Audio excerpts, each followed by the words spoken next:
Je me rends compte que j'aime me nourrir des rencontres que j'ai avec les familles, les patientes et les naissances auxquelles j'ai la chance d'assister pour un peu nourrir en fait ce podcast. Et aujourd'hui du coup j'ai choisi de vous parler d'un sujet qui me tient énormément à cœur, qui est le sujet des AVAC, donc les accouchements par voie vaginale après césarienne.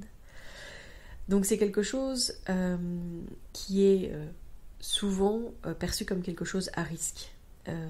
Lors d'une nouvelle grossesse, on considère qu'on a quand même un antécédent obstétrical avec un facteur de risque.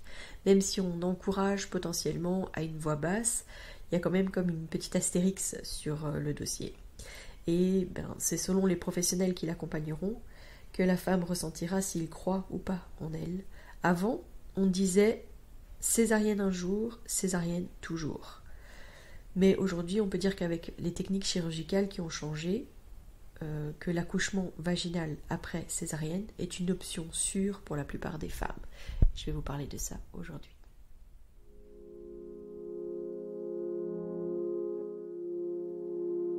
Bienvenue dans Bulle de Sage-Femme, le podcast qui déconstruit les croyances, démystifie les peurs sociétales, redonne toute sa place à la physiologie des femmes qui savent enfanter dans leur pleine puissance, mais aussi des bébés qui savent se mettre au monde. Ici, vous profiterez de l'expertise de sages-femmes pratiquant en dehors des hôpitaux, des accouchements à domicile ou en maison de naissance. Nous souhaitons que vous trouviez les outils, les informations pour que vous puissiez être les acteurs de la naissance de votre bébé, et ce quel que soit le lieu où vous avez décidé de l'accueillir. Mon nom est Mélissa Chambard, sage-femme, maman de 5 enfants. À chaque épisode, je vous partagerai mes astuces, mes bons plans, mon expertise, des anecdotes, mais aussi des témoignages de parents, de sages-femmes et des rencontres inspirantes autour de la périnatalité, dans la bienveillance, la force, la puissance. Allez, vas-y.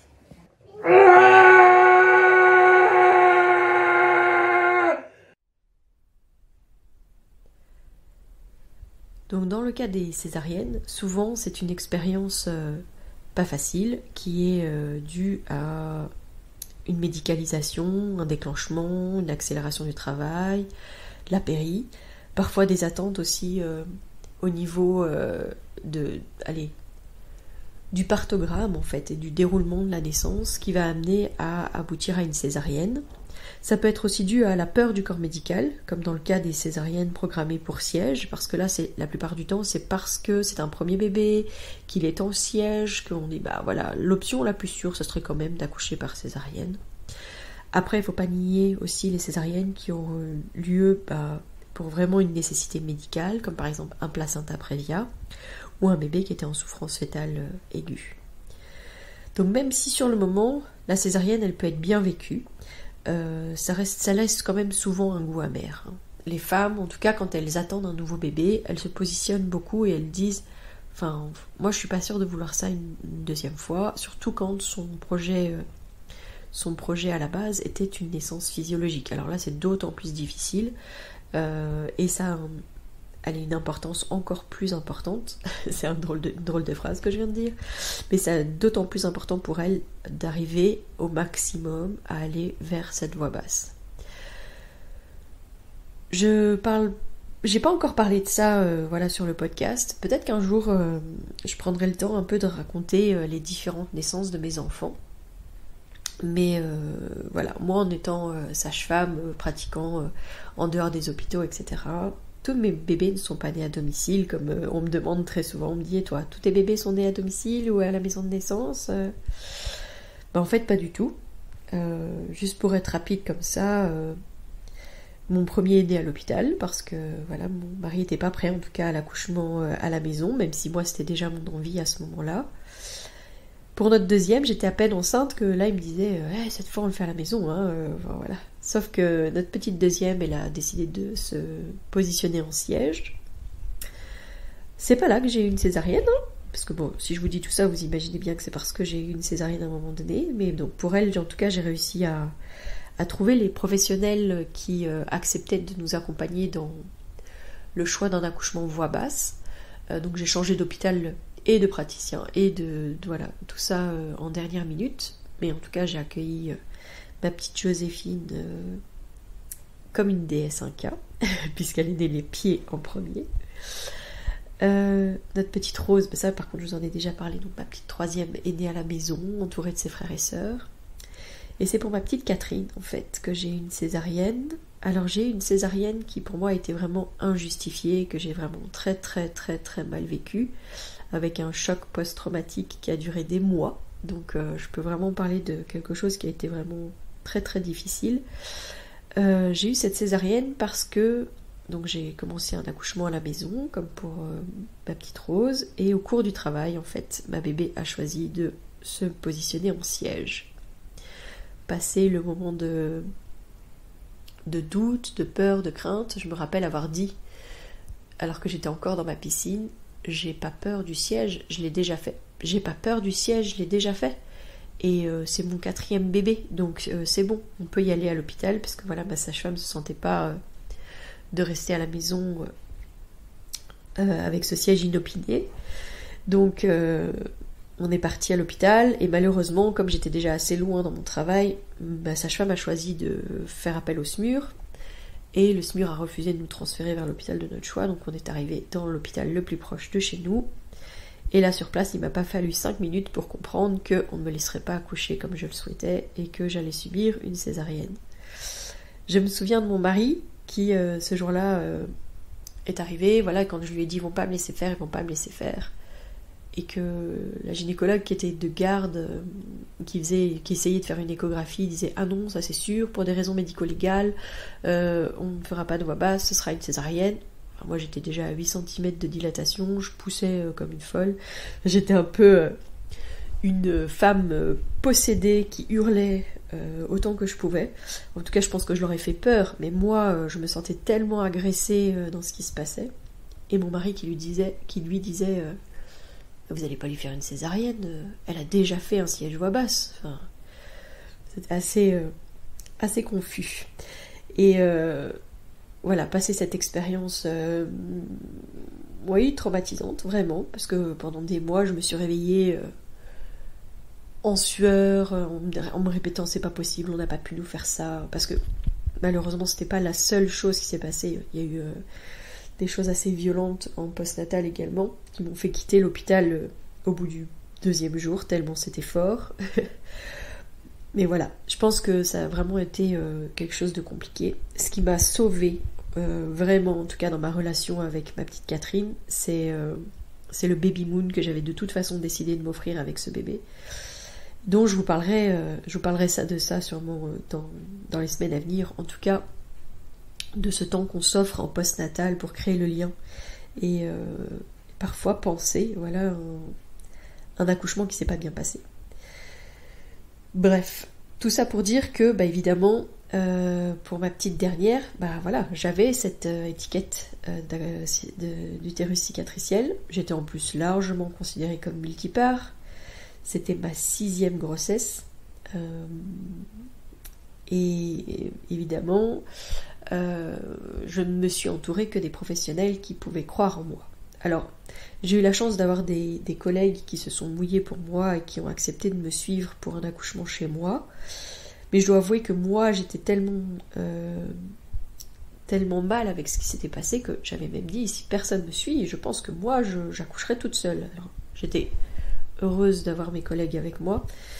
Mais voilà, c'était quelque chose clairement que j'envisageais. Et je pense que de nombreuses femmes envisagent ça parce que voilà, nos pratiques en tant que sage-femme, on essaye de sécuriser tout ça, et puis quand j'explique aux femmes qu'on n'accepte pas forcément les AVAC, enfin en fait on n'accepte pas les AVAC s'il n'y a pas eu de voix basse, c'est aussi parce qu'on sait très bien que ça pourrait entacher nos pratiques, et quand je dis nos pratiques, c'est pas juste nous personnellement, mais ça serait toutes les pratiques de sage-femme pratiquant à domicile ou en maison de naissance. S'il y avait quelque chose qui ne se passait pas bien, ça serait forcément un outil, un levier en tout cas pour mettre à mal notre manière de travailler. Donc c'est assez difficile de trouver l'équilibre entre l'accompagnement qu'on veut pouvoir proposer aux femmes et aux familles, et puis finalement la réalité de nos pratiques, et en tout cas des pressions qu'on peut aussi avoir et ressentir de la part des corps médicaux qui sont dans notre entourage par exemple.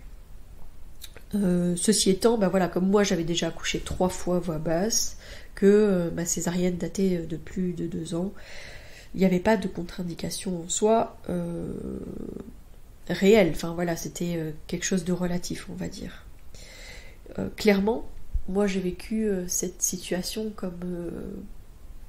cette AVAC, pour moi c'était un vrai enjeu. Et beaucoup de choses se sont tournées autour de ça. C'est-à-dire que la césarienne, moi, elle m'a renvoyée vers des éléments violents de violence que j'ai pu subir. Et notamment, on va pas... Voilà, j'ai dit qu'on appelait un chat, mais notamment, des abus que j'avais pu subir. Ça m'a vraiment renvoyé dans le fait qu'on avait décidé pour moi, on avait été violent pour moi, on avait même été fouillé dans mon ventre pour aller en sortir mon bébé qui allait bien. Donc c'était tout ça qui était d'une violence ultime pour moi et qui faisait que c'était un enjeu vraiment hyper important pour moi que de me donner toutes les chances d'arriver à accoucher dans ma pleine puissance. C'est pour ça que je vous fais ce post aussi aujourd'hui, c'est parce que j'ai revu une de mes patientes qui a eu une césarienne pour son premier bébé, qui attend son deuxième, et qui me dit j'ai accepté des choses que j'accepterai plus. Il y a des choses qui se sont passées que je ne referai pas.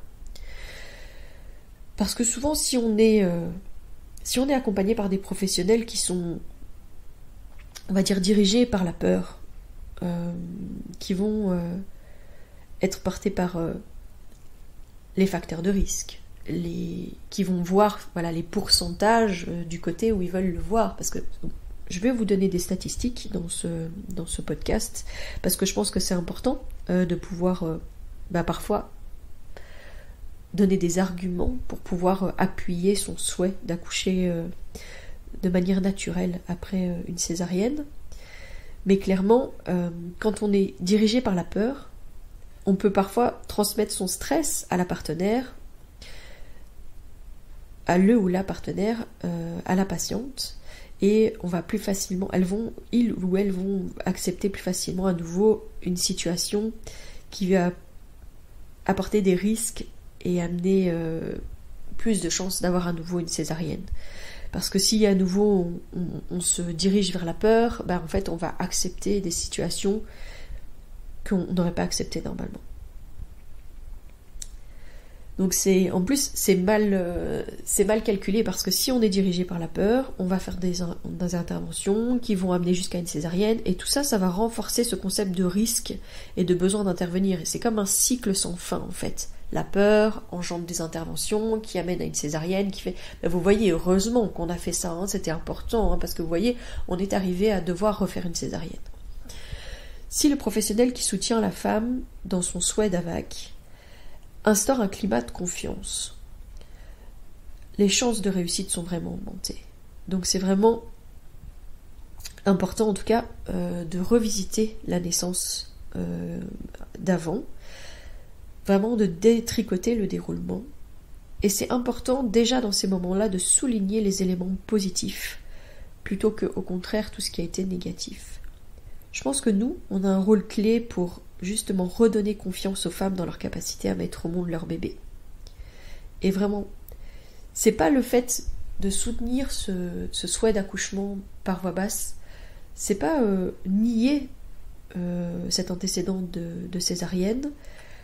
C'est ok, on en prend compte, mais il faut pas oublier, il faut pas nier en fait le fait que la physiologie c'est aussi une forme de sécurité. C'est reconnaître aussi que quand on suit la physiologie, on a aussi plus de chances d'arriver à aller vers un accouchement par voie basse. Il y a un livre très intéressant de Michel Audin qui s'appelle Césarienne, questions, effets et enjeux, qui amène vraiment à beaucoup de réflexions là-dessus aussi. Donc je vous invite vraiment, si jamais vous posez des questions sur le fait de faire une voix basse après une césarienne, ou si vous avez besoin d'avoir des arguments pour pouvoir discuter de ce souhait avec les professionnels qui vous entourent, je vous invite vraiment à lire ce livre. Il y a aussi des associations comme Césarine qui mettent vraiment en lumière beaucoup de choses, et notamment il faut reconnaître que une des plus grandes peurs du corps médical avec les antécédents de césarienne, on va pas se mentir en fait, c'est le risque de rupture utérine. Donc c'est quand l'utérus s'ouvre en partie ou totalement, et le risque c'est potentiellement vraiment une hémorragie massive chez la maman, mais aussi perdre le bébé. Ça c'est quelque chose qui peut arriver. Mais dans les plupart des études, on estime quand même qu'il y a une chance de réussite de 75%. Donc seulement 25% des AVAC vont pas aboutir et amèneront à une deuxième césarienne. Ça c'est pour une voie basse après une seule césarienne. Tous les chiffres que je vais vous donner là, c'est ça. Donc j'ai trouvé en fait des chiffres au niveau québécois qui disent que c'est entre 5 à 9 femmes sur 1000, donc 0,5 à 0,9% de risque de rupture utérine après une césarienne. J'ai trouvé aussi des chiffres français, donc c'est vraiment le Collège national des gynécos et obstétriciens français, qui lui met en avant un taux de rupture utérine situé entre 0,1 et 0,5% en cas d'utérus cicatricienne après une césarienne. Après, il y a une étude américaine qui a montré que le taux de rupture utérine, tout accouchement confondu, est de 0,08%. Mais en réalité, ce qui fait vraiment peur au corps médical, c'est que dans les analyses, dans ces 0,08%, en fait 90% des ruptures utérines surviennent sur des utérus cicatriciels. Mais donc c'est là où je vous dis que on fait un peu ce qu'on veut des pourcentages, et ça dépend aussi de comment est-ce qu'on est dirigé. Est-ce qu'on est dirigé par la peur? Si on est dirigé par la peur, évidemment, on se dit « Oh, attends, il y a quand même 90% des ruptures utérines qui sont sur des utérus cicatriciels. » Oui, mais ça représente 0,08% des naissances, et si on ne se situe que sur les utérus cicatriciels, c'est entre 0,1% et 0,5%. Ce qui serait intéressant, c'est quand même de se questionner sur l'effet de l'accouchement médicalisé, avec tout le panel que ça peut amener, et notamment l'ocytocine qu'on pourrait mettre pendant le travail, la position de l'accouchement vraiment. Il y a peu d'études en fait sur les accouchements par voie basse après césarienne dans des accouchements plus physiologiques, parce qu'en fait, comme il y a quand même très peu d'endroits où on pratique des accouchements, donc des AVAC, en maison de naissance ou à domicile, clairement, et puis ça ne représente pas un pourcentage très important. Il y a quand même une étude donc c'est une étude américaine, que je vous mettrai aussi les références dans la description, qui montre en fait qu'on a un taux de rupture qui serait à 0,2% seulement. Alors je sais pas trop comment est-ce que cette étude a été faite, mais voilà, ça a le mérite d'exister, on va dire. Après, toujours à prendre avec parcimonie, évidemment. Alors s'il y a eu plus qu'une césarienne, le risque passe de 0,9 à 3,7%. Et ça, c'est encore des chiffres québécois. Donc les chiffres... un AVAC... Allez, on va dire que c'est quand même... c'est plus difficile de trouver un médecin, parce qu'il faudra être suivi par un médecin, clairement. C'est plus difficile de trouver un médecin qui va accepter de tenter une voie basse après 2 ou potentiellement 3 césariennes. Mais voilà, on peut arriver avec les chiffres et dire, si je viens chez vous, c'est pour avoir une naissance le plus physiologique possible. Moi, ce que je voudrais, c'est vraiment tenter d'essayer d'accoucher voie basse, parce que c'est vraiment important pour moi. Voilà, il y a des femmes qui vont dire, pour moi, c'est ok... c'est comme ça fait partie de mon histoire et je le vis bien et on fera des césariennes si c'est nécessaire, même on va dire programmer. D'autres pour qui c'est un enjeu qui est vraiment très important et qui vont dire moi j'ai vraiment besoin de tenter ça. Alors autant une césarienne même bien vécue peut être quelque chose qui se passe bien, mais qui entache un peu cette sensation d'avoir été jusqu'au bout, d'avoir réussi à mettre au monde son bébé naturellement. Autant parfois, effectivement, l'enjeu de l'AVAC, et moi c'était mon cas, donc je vais pas le mentir, je suis pas sûre que j'aurais eu ma petite Claude si la naissance de Catherine s'était pas aussi mal passée. Et même si moi j'avais envie d'un 5e bébé, et pas seulement pour pouvoir revivre un accouchement dans ma pleine puissance, mais c'était quelque chose qui était quand même fortement dans la balance, quoi. C'était aussi une manière de dire, moi je dis souvent, une naissance, quand elle se passe voilà, dans sa pleine puissance, etc., ça peut être aussi un vecteur d'empuissancement qui est énorme. C'est redonner justement cette sensation aux femmes d'avoir le contrôle de leur corps, d'être capable de faire quelque chose d'elles-mêmes en fait, sans avoir besoin des mains de quelqu'un, d'avoir... Enfin, voilà, c'est assez fort ce que je suis en train de vous partager là, en tout cas par rapport à mon propre vécu. Mais c'était une vraie réalité pour moi que cet enjeu d'arriver à aller au bout de ça. Lors de ma Blessing Way, j'ai vraiment eu un moment où mon ami m'a vraiment fait écrire sur du papier ce que je ne voulais plus. Et mes mots, c'était vraiment ne plus jamais laisser quelqu'un prendre le pouvoir sur moi, décider à ma place. Alors c'était par rapport à ma réalité et la raison de la césarienne, voilà, ce qui avait amené à une césarienne pour la naissance de Catherine. Donc je pense que chacun peut écrire ce qu'il souhaite si jamais il le fait. Voilà, moi c'était vraiment ça, c'était plus jamais personne ne prend le contrôle sur mon corps, prend une décision à ma place, décide de comment est-ce que je dois faire les choses. Je veux pouvoir enfanter dans ma pleine puissance. Ouh, voilà. J'ai eu la chance d'avoir une photographe qui était là justement pour la naissance de Claude, qui était donc regard de zèbre, Delphine, qui était présente. Je sais pas si c'est cette photo-là que je vais vous partager, je sais pas encore. On va dire que je suis encore en réflexion. Mais quand je vois la photo qu'elle a faite, quand je tiens ma bébé dans les bras, après avoir traversé un travail qui a été vraiment hyper intense, parce que autant j'ai eu des naissances assez rapides et assez fluides pour mes 3 premiers, parce que évidemment je ne saurais jamais comment se serait passée la naissance de Catherine si je n'avais pas eu de césarienne, hein. Mais que ce soit le siège de ma petite Joséphine, la naissance de mon premier ou de ma 3e, les naissances elles avaient été assez rapides. Et là je dois avouer que la naissance de Claude, j'ai vraiment été très très loin dans mon côté femme sauvage.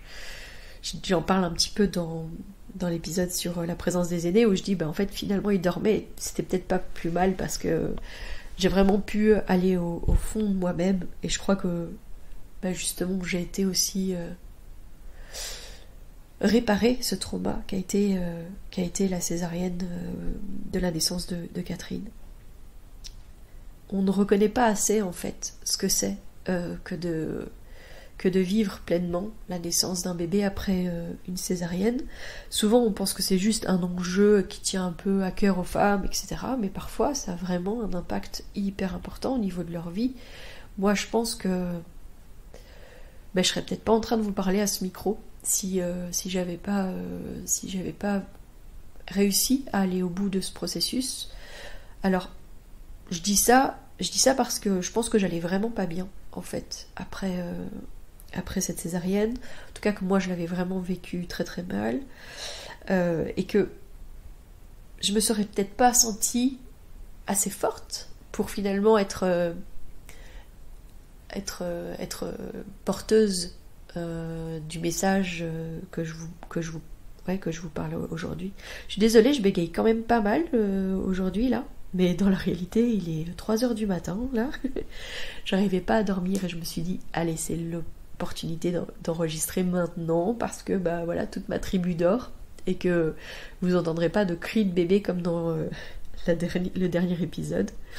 Donc voilà, je bégaye un petit peu plus que d'habitude, on va dire, enfin pas bégayer, mais je répète un petit peu mes mots un peu plus. Ah voilà, il y a même l'église qui sonne là, donc en fait il est même plus 3h mais 4h du matin. Donc voilà, comme ça vous savez tout, et vous entendez même l'église du village qui sonne, comme elle sonne aussi à la maison de naissance, puisque la maison de naissance est juste de l'autre côté de l'église. Donc c'est voilà, je ne veille pas une naissance en ce moment, mais voilà, je veille mon podcast.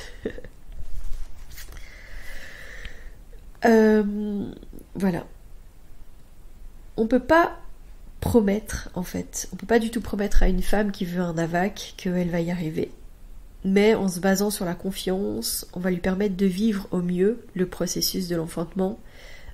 Et même si, imaginons, ça y devait arriver qu'elle aille jusqu'à une césarienne, je crois qu'une femme à qui on aura donné la possibilité de tout tenter, de tout essayer, et d'arriver à accoucher dans sa pleine puissance, potentiellement, ce sera quand même beaucoup plus adouci pour elle, si jamais il y a une césarienne qui doit avoir lieu, parce qu'elle dira « j'ai tout donné, j'ai été au bout de moi-même et j'ai tout fait, et voilà, ça s'est soldé par une nouvelle césarienne, mais je regrette pas parce que voilà, j'ai tout fait, j'ai tout donné, etc. » Mettre toutes les chances de son côté, c'est vraiment hyper important. Il faut retenir quand même que pour un accouchement, pour arriver au maximum à réussir un AVAC, retenir plusieurs choses. L'accouchement vaginal, c'est une option qui est sûre pour la plupart des femmes qui ont subi une césarienne pour une grossesse précédente. Se rappeler aussi que la réussite, elle va surtout dépendre aussi de la raison de la césarienne qu'il y a eu pour la grossesse précédente, mais aussi de comment se passe la grossesse actuelle.